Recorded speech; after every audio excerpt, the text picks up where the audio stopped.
사람마다 자기 소견에 오른 대로 행하였더라.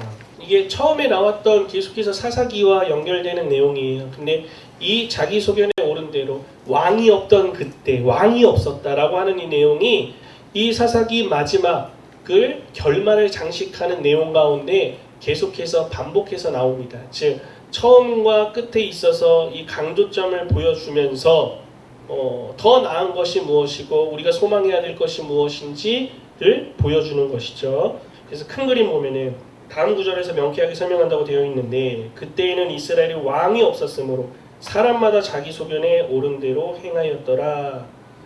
이 마지막 이야기들은 사사시대에 사람마다 자기 소견에 오른 대로 행동한 이스라엘의 삶을 묘사한다. 이렇게 이스라엘이 내 생각과 내 마음대로 살아가는 자기 소견에 오른 대로 행동하는 삶은 그들의 삶 가운데 왕이 없었기 때문에 진정한 왕이 없었기 때문임을 연결해서 사사기는 설명해 주고 있는 것입니다. 좀 더 정확히 말하면 사사시대의 사람들에게 그들이 진정으로 따르고 섬겨야 하는 왕이 없었기 때문이라는 겁니다. 자, 1번 볼게요. 집에서 만든 종교와 스스로 하는 정복이라고 되어 있어요. 17장과 18장 좀 넓은 내용인데 사사기의 결론은 미가에 대한 소개로 시작을 합니다. 미가는 도둑이었어요. 그리고 직접 만든 종교를 집에 들인 사람이었어요. 성경을 보면 알 수 있습니다. 이 시작하는 구절들에 나타난 미가의 행동들은 각각의 대사사 이야기를 시작했던 문구와 어떤 관련이 있는가? 이스라엘 자손이 여호와의 목전에 악을 행하며 라고 하는 이 내용인데 이 말씀과 같이 이스라엘의 배교 행위가 가장 깊고 어두운 데까지 진행됐다는 것을 보여주는 한 단면입니다. 여러분 계속해서 사사기의 죄는 수그러들지 않아요. 그 죄의 내용이 계속해서 그 죄의 내용이 대범해지고 커지고 그래서 그 대가에 대한 사사가 지불해야 될 죄값도 커지게 됨을 우리가 이전부터 계속 확인을 하고 있죠. 2번을 보면은 미가가 한 레위인을 자신의 신당의 제사장으로 삼았을 때 미가는 자신에게 복이 주어질 것이라고 결론을 내렸다. 레위인이 내 제사장이 되었으니 이제 여호와께서 내게 복을 주시지 않으라 하리니 라고 하면서 여겼던 거죠. 근데 이 행위가 왜 잘못됐다고 우리가 생각할 수 있는 거죠. 이렇게 좋은 거 아니에요? 어떤 사람을 내가 이렇게 모시고 나에게 복을 내려주시겠다라고 하는 게 왜 잘못된 겁니까? 그리고 이와 비슷한 생각, 이 잘못된 생각이 우리가 알게 됐을 때 우리 그리스도인들을 어떻게 잘못 인도하는가 오늘날에도 적용해 볼 수 있다는 내용을 하고 있는 겁니다. 자, 내용을 좀 더 들여다볼게요. 5절을 보면은 여러분 미가에게 신당이 있었다고 나와요. 여기에서 신당이라고 한글로는 표현되어 있지만 히브리어로 살펴보면은 그 히브리어 뜻 자체가 하나님의 집이라는 뜻이에요. 미가에게 신당이 있었다. 하나님의 집이 있었다. 즉 예배드리는 장소가 집이었다라고 하는 것인데 근데 이 당시에 신당이라고 하는 것은 이스라엘 공동체가 함께 모여서 예배드리는 장소여야 하는데 그 장소로 삼은 것이 아니라 개인의 소유로서 삼아서 움직였다는 것이죠. 그리고 13절을 보면은 레위인이 왔습니다. 제사장이 온 거죠. 그리고 이 미가의 집에 잠시 머물게 되었어요. 순례길을 행하는 중에 잠시 머물게 된 거죠. 근데 이때 미가가 말합니다. 온 거예요. 제사장을 본 거예요. 방금 말한 이 문제와 연결되어 있는 것입니다. 위에 문제의 구절과 좋은 보수 그리고 안전한 주거 공간을 믿기로 개인의 제사장으로서 그 레위인을 고용합니다. 그리고 그 레위인은 그 제안을 다른 제사장이라면 어떻게 하겠어요? 거절해야겠죠. 나는 하나님만을 섬깁니다. 당신의 집에서 당신을 섬기면서 하나님과 그렇게 할 수가 없습니다. 이렇게 얘기해야 되는데 그렇지가 않았어요. 이 레위인은 이렇게 고용을 당합니다. 그리고 고용을 하는 제안을 하게 되고 우리가 여기에서 무엇을 알 수 있습니까? 오늘날 뭘 적용해 볼 수 있죠? 지도자에 있어서의 지도자 입장에서 생각해 본다면 지도자의 타락이라고 하는 부분을 우리가 오늘날 생각해 볼 수가 있는 거고 그리고 또 성도의 입장에서 생각해 본다면 자기 소견대로 행하는 신앙생활에 있어서 내 유익과 내 만족 내가 옳다 여기는 대로 신앙생활을 하려고 하는 이런 모습은 잘못된 것이다 라고 하는 부분과 연결할 수가 있는 것이죠. 오늘날 우리가 얼마나 그런 모습들이 많습니까? 종교 안에서, 기독교 안에서 목사님들의 여러 가지 안 좋은 소식들이 들려오는 이런 것들, 이단 교회가 분명히 많고요. 보면은 그렇지만 믿지 않는 자들에게 그런 걸 보면은 그들이 뭐 이단인지 아닌지 믿지 않는 자들이 그런 게 무슨 상관이 있겠습니까? 그렇죠? 다 그냥 똑같은 기독교로 그들은 볼 거란 말이에요. 그렇기 때문에 교역자 안에서도 더욱더 조심해야 되는 내용이 있지만 성도들 입장에서 이 내용을 가지고 생각해 본다면 내 마음대로 내 편한 대로 신앙생활을 하려는 이 모습, 내 유익과 내 이익을 위해서라면 성경과 배치되는 어떠한 것도 그냥 서스럼 없이 행하는 이러한 모습들, 우리가 오늘날 경계해야 할 모습이다. 예배에 있어서도 그렇고 예배에 참석, 예배를 드리는 모습, 그리고 여러분들이 봉사하는 것, 내 생각과 내 뜻, 자기의 옳은 소견대로 하는 것이 아니라 성경에서 말하고 있는 대로 예배해야 되고, 성경에서 말하고 있는 대로 봉사해야 되는 거고, 성경에서 말하고 있는 성경 중심의 신앙생활이, 하나님의 말씀이 중심 있는 신앙생활이 우리에게 요구되어진다라고 하는 것을 우리가 또한 오늘 시대와 적용해서 생각해 볼 수가 있는 부분이죠. 3번, 사사기 1장 1절에 4절에 묘사된 이스라엘의 정복과 18장 묘사된 단지파의 정복을 비교하라. 두 이야기의 가장 큰 차이점은 무엇인가? 이것이 라이스 정복에 대해 무엇을 가르쳐 주는가? 이건 뭐 단하고 같은 의미인데, 단지파 나중에 이제 바뀌는 의미인데, 어쨌든 보면은 사사기 1장 1절에 4절을 보면은 여호와께서 함께 하시는 전쟁이에요. 여호와 하나님이 이르셔서 여호와 하나님이 사람을 세우시고, 그리고 그들이 하나님이 앞서서 싸우시는 전쟁임을 보게 됩니다. 5절 보면은 5명의 정탐꾼이 하나님께 물어 알아서 우리의 길이 형통한지 물어보라 라고 하는 내용이 나옵니다. 지금 우리가 배우고 있는 그 장을 보는 거예요.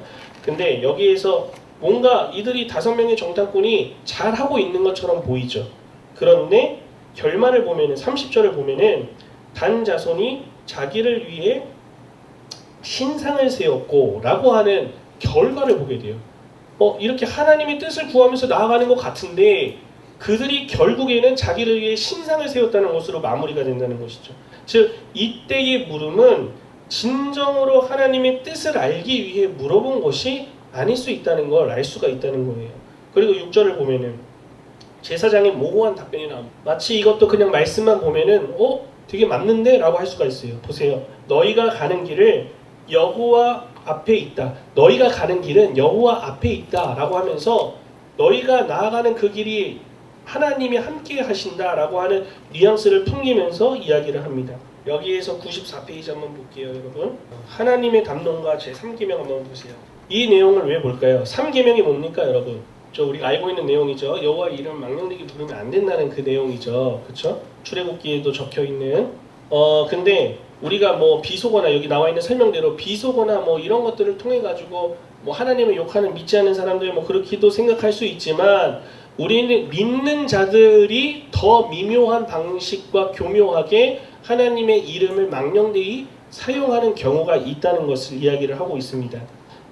그 사례가 사사기 18장에 있다는 것인데, 앞서 말씀드린 그 내용과 연결되어 있는 말씀이에요.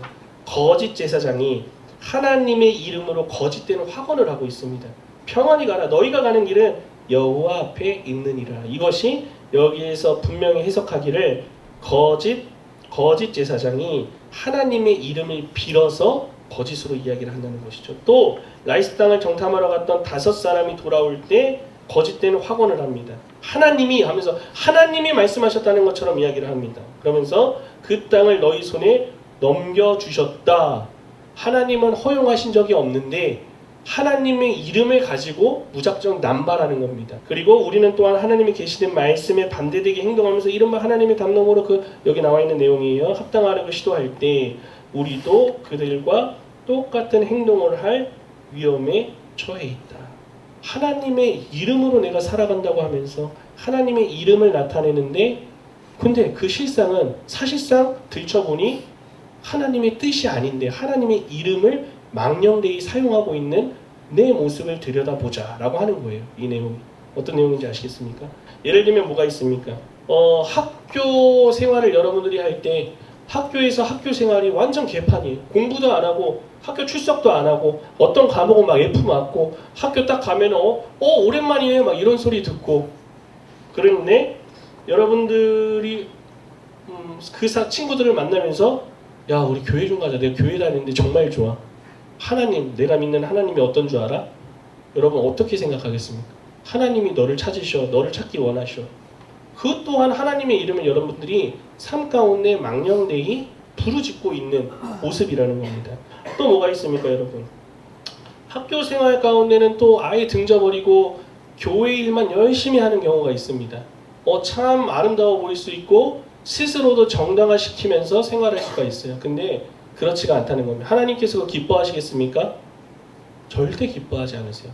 여러분들의 삶을 내팽겨치고 하나님 앞에 행하는 그 모든 것들 하나님께서 그렇게 하라고 성경의 어느 구절에도 말하지 않으셨습니다.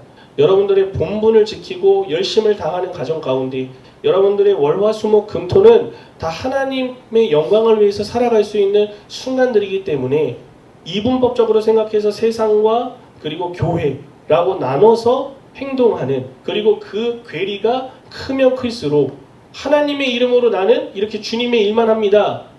하나님의 이름을 망령되게 일컫는 이러한 정말로 죄악된 모습으로 살아가는 대표적인 행위라고 할 수 있는 것이죠.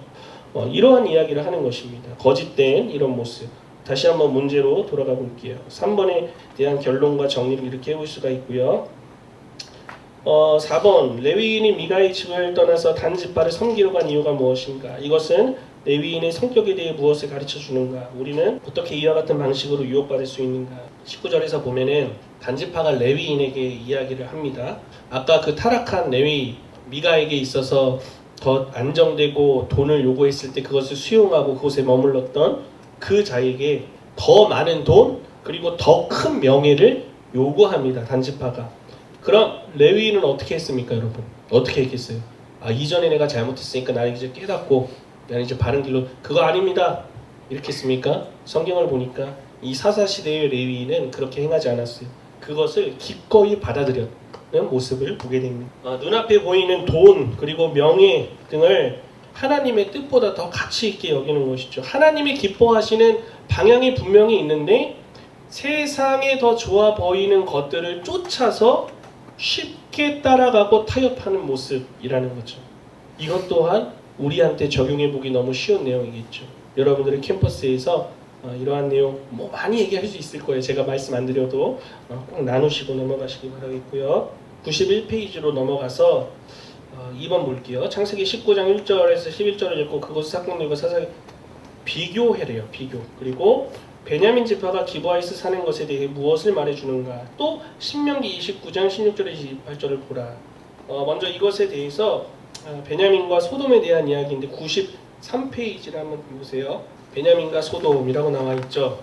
먼저 사사기 19장 두 번째 보시면은 롯과 소돔성을 방문한 두 천사에 대한 이야기. 우리가 이 내용 너무나도 잘 알고 있는 내용입니다. 그리고 오늘 나타난 이 내용, 본문의 내용과 그 맥락을 같이 한다라고 이야기를 하고 있는 겁니다. 유사점이 있다. 어떤 유사점이 있느냐? 손님들이 밤에 찾아오고 그리고 거리에서 밤을 보내려고 하고 성읍에 체류하는 사람이 호의를 베풀고 그리고 성읍의 남자들이 집을 둘러싸고 문을 두드리고 식사를 방해한다. 왜 그랬죠? 강간하기 위해서 그랬죠. 그리고 성읍의 남자들이 남자 손님들과 불법적인 성관계를 맺으려고 한다. 집주인은 이 큰 악에 대항한다. 남자 손님들 대신 두 여인을 내어준다. 성읍의 주민들이 심판을 받아 멸망하게 된다라고 하는 공통점을 동일하게 나타내고 있다는 겁니다. 오늘 본문을 보면은. 근데 여기에서 공통점뿐만 아니라 차이점도 나타나요. 본문과 창세기 19장의 말씀은. 먼저 창세기에서 소돔은 아래서 하나, 둘, 셋, 넷, 다섯 번째 줄 보세요. 소돔의 악은 이 가나안 족속이 행하는 것인데 반해 사사기 19장에서는 이스라엘 백성 곧 하나님의 백성이 악을 행한다는 점에서 분명히 다르죠. 이방 족속이 행하는 악이었어요. 근데 19장 오늘 사사기에 와서 보니 이제는 이방인이 행한 죄악이 아닌 이스라엘 백성, 하나님의 백성이 이방인들과 똑같은 죄악된 모습을 저지르고 있음을 보게 된다는 것입니다. 차이점이기는 하지만 긍정적인 차이가 아니라 믿는 자들에게 있어서 경각심을 울리는 이러한 차이점을 볼 수가 있는 거죠. 이들은 아래서 세 번째, 그 땅에서 가나안 족속을 제거하지 못한 것 때문에 하지 않은 그 행위 때문에 앞서 사사기 1장에 기록된 그리고 여호수아의 그 마지막 다 정복하지 않은 하나님의 뜻 가운데 순종하지 않고 남겨놓은 그 이방 족속들 때문에 하나님은 하나님의 백성들이 그들의 악한 이웃들과 똑같이 시간이 흐르면서 그들과 동화되고 그들을 이겨내지 못하고 그들과 같이 변화된 그들을 변화시키지 못하고 그들과 똑같이 살아가게 된 결과의 모습을 보여주고 있는 것이죠. 안타깝고 비참한 모습을 성경이 계속해서 사사 시대의 이러한 실상을 보여주고 있습니다. 3번 문제 볼게요. 91페이지. 레위 사람은 자신의 첩의 죽음에 어떻게 반응하는가? 무슨 일을 하고 이 일은 이스라엘 집파들 미스바에 모였을 때 어떤 행위를 유발하는가? 먼저 레위인의 냉혹함을 볼 수가 있죠. 왜 냉혹해요? 어떻게 죽입니까? 읽어본 사람 있습니까? 시체를 12도막을 낸다고 나와 있어요. 잡아서. 그리고 한 도막씩 어떻게 합니까? 이 레위인이 12지파에 보내요. 시신을. 이런 정말로 적나라하게 성경은 모든 것들을 다 기록을 하고 있습니다. 이들의 죄상에 대해서. 그래서 12지파가 이것을 보고 기브온으로 달려오게끔 합니다. 그래서 이 사건을 통해서 미스바에서 총회가 열리게 돼요. 12지파 안에서. 그리고 이 아주 극악한 사건인 거죠. 정말 얼마나 잔인합니까?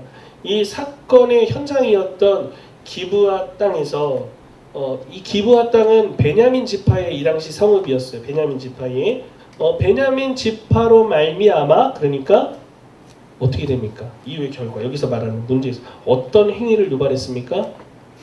이들이 전쟁을 시작하게 되는 결과를 보이게 됩니다. 이런 안타까운 결과로 죄가 어떻게 그 결과를 마무리 짓게 되는지를 보여주는 것이죠. 자, 좀 넘어갈게요. 92페이지. 왕권과 순종 보겠습니다. 우리가 왕에 대해서 왕이 없을 때라고 하는 얘기를 계속했어요. 왕이 없는 것은 이스라엘의 불순종 또는 사람마다 자기 소견에 옳은 대로 행하는 것과 계속해서 맞물렸죠. 그렇죠? 왕이 없다. 그리고 이 왕이 없다는 것은 곧 백성들이 내 생각에 옳은 대로 행하는 결과로 이어졌다. 반드시 이어졌다. 즉 여기 세 번째 줄 보세요. 위에서 왕으로서 다스리는 무언가를 섬기고 그리고 이 섬김은 우리가 살아가고 생각하는 것을 지배하기 때문이다. 오늘날 우리에게도 적용할 수 있는 내용이에요. 왕으로서 다스리는 우리의 삶을 왕으로서 다스리는 우리는 무언가를 섬기게 돼요. 여러분 어떤 왕을 섬기고 있습니까? 성공이라는 왕, 돈이라고 하는 왕, 좋은 배우자라고 하는 왕, 직장의 왕, 명예의 왕. 내가 어떤 왕을 섬기면서 살아가는지에 따라서 이 섬김이 우리가 살아가고 생각하는 모든 것들을 지배할 수밖에 없다는 것이죠. 왕이 없었기 때문에 어떻게 하는 겁니까? 그래서 내 생각에 옳은 대로 그저 살아가는 겁니다. 돈이 왕이 된다면 돈을 우상으로 섬기면서 그 돈을 벌기 위해서 어떻게 할까에 혈안이 돼서 살아가게 되겠죠. 사람의 모습입니다. 그래서 우리는 무엇을 우리의 왕으로 마땅히 삼아야 될까요, 여러분? 우리의 답은 너무나도 명확해요. 신구약 66권에서 말씀하시는 하나님의 말씀을 나의 왕으로 삼고 그 말씀대로 순종할 것을 혹적하면서 여러분들이 살아가야 한다는 것입니다. 그렇게 될 때 말씀드렸던 것과 동일하게 적용하면 어떻게 됩니까? 그 말씀 그리고 그 말씀을 순종하고 섬길 때에 그 말씀이 여러분들의 생각과 그리고 여러분들의 삶을 지배하게 되는 것입니다. 말씀을 그러니까 여러분들의 왕으로 삼고 하나님을 왕으로 삼으라는 말과 똑같은 것이죠. 우리는 그리고 마땅히 그렇게 살아가기를 지음받은 존재임을 기억해야 합니다. 자, 그래서 아래서 하나, 둘, 셋, 넷, 다섯, 여섯, 일곱, 여덟 번째 줄 보세요. 말씀이 왕으로서 우리의 마음을 다스리지 않고 있다면 우리는 우리 마음에 거짓된 왕인 우상들과 싸우고 그들을 죽음으로 몰아넣도록 부르심을 받았다. 이 우상들을 죽일 수 있는 능력은 우리의 죄를 위해 죽으신 왕에게서 나온다. 즉, 내 안에 있는 우상의 왕을 몰아내기 위해서는 진정한 왕, 우리의 그런 죄악된 본성을 죽이시고 나를 살리신 그 왕을 의지하고 붙들 때에만 이겨낼 수 있다. 그 힘이 원천이 그분에게 있기 때문에 누굽니까? 예수 그리스도를 붙잡아야 한다는 것입니다. 내 힘과 내 능력으로는 언제나 한계가 있죠, 여러분. 그리스도를 붙들고 살아갈 때, 여러분들이 그리스도를 목적하며 살아갈 때 그 힘을 그리스도로부터 공급받게 된다라고 하는 것입니다. 자, 93페이지는 우리가 아까 베냐민과 소돔 읽어봤고요. 94페이지 하나님과 당론과 제3계명 아까 살펴봤죠. 죄의 무서움 아래 거 한번 볼게요. 94페이지. 이 내용과 세부 내용 충격적이다. 제가 아까도 말씀드렸지만 여러 가지 참 잔혹하고 인간이 어떻게 이렇게 살아갈 수 있을까라고 하는 모든 내용들을 적나라하게 기록되고 있습니다. 즉 하나님께서 그렇게 모든 것들을 좋게 보이게 하기 위해서 애쓰시거나 그런 흔적이 없이 인간의 실상 그대로의 모습, 인간의 죄악된 모습 그대로를 성경에 기록해 놓고 이것에 대한 실생활을 우리에게 알려주심으로 우리가 보기를 원하신다는 것이죠. 그러면서 또 우리를 통하여 이 결과를 무엇을 알게 하시는 겁니까? 나를 바라보게 되잖아요. 사사기에 나온 이 죄악이 얘네들 왜 이래 이걸로 끝납니까? 연약한 그 모습, 삼손의 그 연약한 모습이 삼손 손가락질하는 것으로 우리가 끝날 수가 있습니까? 나도 똑같은데, 나도 이것에 약한데, 나도 하나님을 멀리하고 다른 것들을 쫓아 살아갈 때가 있는데 라고 하면서 나를 돌아보게 되죠. 이러한 여러 죄악상에 있어서 나를 바라보게 되는 것입니다. 그렇기 때문에 사도 바울 역시 이러한 고백이 나오는 것이죠. 맨 아랫줄에 자신의 죄악된 모습에 대해서 묵상하면서 오호라 나는 공고한 사람이로다. 이 사망의 몸에서 누가 나를 건져내랴. 우리 주 예수 그리스도로 말미암아 하나님께 감사하리로다 라고 하는 이런 믿음의 선포가 터져나오는 것이고, 우리 역시 나의 죄악된 비참함을 바라볼 때에 그러한 나를 위해서 죽으시고 희생하고 나의 왕이 되어주신 예수 그리스도의 은혜와 사랑이 얼마나 큰지를 또한 생각할 수가 있는 것입니다. 그때에 우리도 사도 바울과 같이 오라 나는 공고한 사람이로다. 이 사망의 몸에서 누가 나를 건져내라. 우리 주 예수 그리스도로 말미암아 하나님께 감사합니다 라고 하는 이 믿음의 고백이 우리도 터져나올 수밖에 없게 되는 것이죠.